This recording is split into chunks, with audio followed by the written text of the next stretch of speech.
দেখুন, আজকে যখন মমতা বন্দ্যোপাধ্যায় নমিনেশন ফাইল করছেন তখন আলিপুরদুয়ারে দাঁড়িয়ে নীতিন নবীন তীব্র আক্রমণ শানাচ্ছেন মমতা বন্দ্যোপাধ্যায়কে, এই বলে প্রদীপ্তদা যে কার্যত একটা দ্বিচারিতার অভিযোগ করছেন মমতা বন্দ্যোপাধ্যায়ের বিরুদ্ধে। এই রাজ্যে দিনের পর দিন নারী নির্যাতন হয়ে চলেছে, একবারও তাদের সুবিচারের দাবিতে সুপ্রিম কোর্টে যাওয়ার প্রয়োজন বোধ করেন না। তখন প্রয়োজন বোধ করেন মমতা বন্দ্যোপাধ্যায় যখন বাংলাদেশি ভোটারদের স্বার্থ সুরক্ষার প্রয়োজন হয়। নীতিন নবীন বলছেন তখন কালো কোট গায়ে সুপ্রিম কোর্টে ছোটেন তিনি। ইস্যু বললে এক নারী নির্যাতন আর এক হচ্ছে বাংলাদেশি হিন্দু বা বাংলাদেশি মুসলিম, এই কথা দুটো উনি নাকি বলেছেন।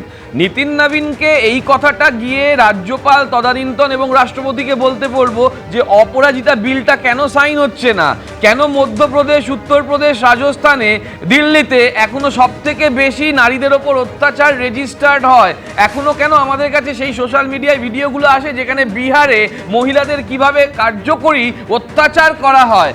আর বাংলাদেশিদের জন্য কটা বাংলাদেশি ধরলে? ইলেকশন কমিশন কটা বাংলাদেশি ধরলো? বরঞ্চ বাদ যাচ্ছে তো নন্দলাল বসুর পরিবারের লোকেরা, বরঞ্চ বাদ যাচ্ছে তো একজন জাস্টিসের যিনি ভারতের হয়ে বিভিন্ন সময় বিচার করেছেন, বরঞ্চ বাদ যাচ্ছে স্বাধীনতা সংগ্রামীর পরিবারেররা। এই তো মধ্যমগ্রামে 28 নম্বরের কাছাকাছি একজন স্বাধীনতা সংগ্রামীর নাতনি, তিনি 68 সালে জমির দলিল দাখিল করেছেন, তিনি 2002-এর ম্যাপ ভোটার, তার নাম বাদ করে দিয়েছে। মহিলাদের ওপর সমান্তরালভাবে আক্রমণ করছে। উল্টে বিহারের এখানে উপমুখ্যমন্ত্রী এসে বলছেন 22 লক্ষ মানুষের নাম রেশন থেকে বাদ করে দিয়েছি যারা এসআইআর এর পরে বাদ হয়েছে। ফলে চক্রান্তটা খুব পরিষ্কার, যেখানে আমরা সন্দেহ করছি একদিকে সিএ করছে এবং সেই সিএ তে যার নাম উঠছে সেই চাকদার শঙ্করের কথা বলেছিলাম তোমাদের, তার নামও কিন্তু এসআইআর এ ওঠেনি। ফলে এনআরসিটাও হবে কিনা আমরা জানি না। নিঃসন্দেহে এই প্রশ্নের সঙ্গে আমি প্রদীপ্ত মুখোপাধ্যায়ের সঙ্গে 100% একমত যে কতজন বাংলাদেশি অনুপ্রবেশকারী রয়েছে সেই তথ্য সামনে আসা উচিত, কিন্তু এইটা ফ্যাক্ট যে অনুপ্রবেশকারীরা এই রাজ্যে সীমান্ত পেরিয়ে আসে এবং এখান থেকে ভোটার লিস্ট, ভোটার তালিকায় নাম তুলে একেবারে এই রাজ্যে যারা জনপ্রতিনিধি হবে তার ভাগ্য বিধাতা কে হবে তারা নির্ধারণে ভূমিকা নিয়ে থাকেন। এই ফ্যাক্টটাকেও তুমি অস্বীকার করতে পারবে না প্রদীপ্তদা। কিন্তু আমি এখানে দ্রুত উত্তরের জন্য সেই পরিসংখ্যান কবে আসবে অঙ্কন? পরিসংখ্যান কবে আসবে সেটা তো যারা পরিসংখ্যান দেবেন তারা বলতে পারবেন। আমি অন্তত জানি বা এই যে ভবানীপুর থেকেই আজ থেকে 3 মাস আগে ওখানে আফগানিস্তানি মুসলমান ধরা পড়েছিল, তাদের কাছে ভোটার কার্ড, আধার কার্ড সবকিছুই ব্যবস্থা করে দিয়েছিল তৃণমূল। শেখ সাদ রাডি নামটা আমরা সবাই শুনেছি, বাংলাদেশি জঙ্গি, নওদা এবং হরিহরপাড়া দুটো কেন্দ্রে তার ডবল ভোটার কার্ড করে দিয়েছিল তৃণমূলের পঞ্চায়েতের নেতারা। সুতরাং এরকম বাংলাদেশি অনুপ্রবেশকারী বিভিন্ন জামাতি নেতা তাদেরকে এই রাজ্যের বুকে তৃণমূলের পঞ্চায়েতের নেতারা, পৌরসভার কাউন্সিলররা যে ভোটার তালিকায় ঢুকিয়ে দিয়েছে এটা তো দিনের আলোর মতো পরিষ্কার হয়ে গেছে, জল করেছে, তোমরাও দেখিয়েছো। এবার দ্বিতীয় কথা হচ্ছে হলো প্রদীপ্ত দা একটা সুন্দর কথা বললেন যে নারী নির্যাতনের ঘটনা রেজিস্টার হয় ইউপিতে, বিহারে, এটাই তো কথা। নারী নির্যাতন হলে সেই ঘটনা রেজিস্টার হয়, উল্টোডাঙ্গা থানার মতো নয়। উল্টোডাঙ্গা থানা বলে যে ধর্ষণ হয়েছে, আচ্ছা 2000 টাকা নাও, মাছ ভাত খাও, কেসটা সাল্টে নাও, কেসটা রেজিস্টার হবে না।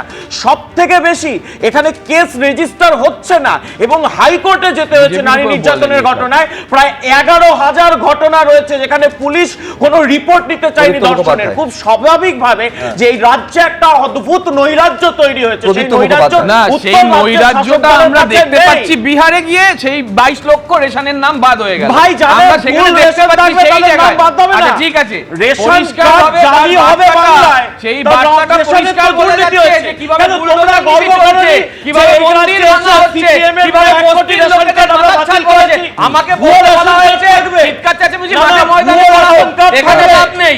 আমরা খুব পরিষ্কার থাকবে বলে দিচ্ছি, রেশন কার্ড নিয়ে তাহলে বিহারে এটা বিহারে যাদের রেশন কার্ড বন্ধ হয়েছে কাজ নিয়ে সরকার চালিয়ে দুজনে একসঙ্গে বলে কারুর কথা শোনা যাবে না। কিন্তু এইটা আমি বলছি এইটা একেবারে স্পষ্ট যে অনুপ্রবেশকারী কারা রয়েছে, কতজন রয়েছে তাদের চিহ্নিত করা উচিত এবং চিহ্নিত করে একেবারে বাইরে রাস্তা দেখিয়ে বলা উচিত গেট লস্ট।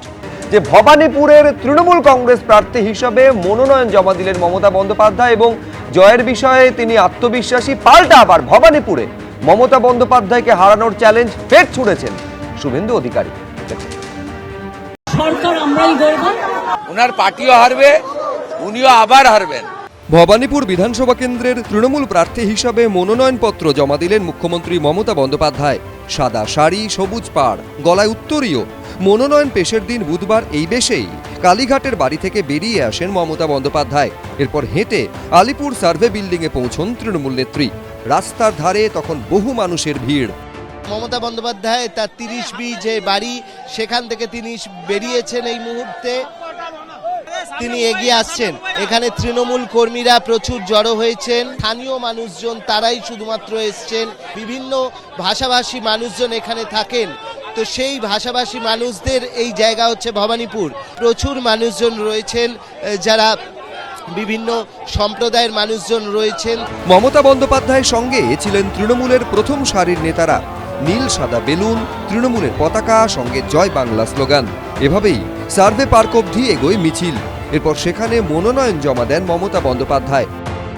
আমি আমার নমিনেশন যেমন ফাইল করলাম, আমি চাই আমার ভবানীপুর কেন্দ্রের সাথে সাথে 294টা কেন্দ্রেই আমাদের তৃণমূল কংগ্রেস এবং জোড়া ফুল তাদের প্রত্যেকটা প্রার্থীকে ভোট দেওয়ার জন্য।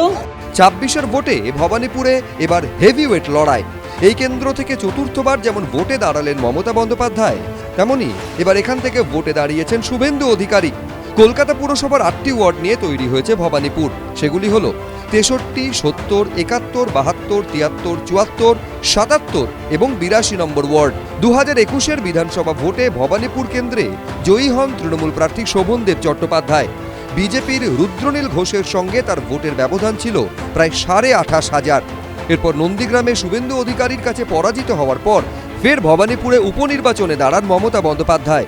সেই উপনির্বাচনে প্রায় 59,000 ভোটে জয়ী হন তৃণমূল নেত্রী। 2024-এর লোকসভা নির্বাচনের বিধানসভা ভিত্তিক ফল অনুযায়ী এই আসনে 8,297 ভোটে এগিয়ে রয়েছে তৃণমূল। কিন্তু এই বিধানসভার 8টি ওয়ার্ডের মধ্যে 5টিতেই এগিয়ে বিজেপি, 3টিতে এগিয়ে রয়েছে তৃণমূল। ওনার এত চিন্তা কেন? আমার সঙ্গে তো মাত্র 16টা লোক আছে। ওনার অত চিন্তার কি আছে? ওনার পার্টিও হারবে, উনিও আবার হারবেন, সেকেন্ড টাইম হারবেন। এই ছোট্টবেলা থেকে এখানেই আছি, এখানেই থাকি, এখান থেকেই আমার সবকিছু। এবং তাই ভবানীপুরের মানুষদের আমার ধন্যবাদ, আমার নমস্কার, আমার সালাম। আমি বাংলার মানুষকে অভিনন্দন জানাবো, কারণ সরকার আমরাই গর্ব। বৃহস্পতিবার অমিত শাহর উপস্থিতিতে র্যালি করে মনোনয়ন জমা দিয়েছেন ভবানীপুর কেন্দ্রের বিজেপি প্রার্থী। আর এদিন মনোনয়ন জমা দিলেন মমতা বন্দ্যোপাধ্যায়। দ্বিতীয় দফায় 29 এপ্রিল ভবানীপুর বিধানসভায় ভোট। তবে শেষ হাসি কে হাসবে তা জানা যাবে 4 মে, বিধানসভা ভোটের ফল প্রকাশের দিন। অর্ণব মুখোপাধ্যায়, শিবাশিস মৌলিক, আশাবুল হোসেন, এবিপি আনন্দ। এবিপি আনন্দ, এগিয়ে থাকে, এগিয়ে রাখে।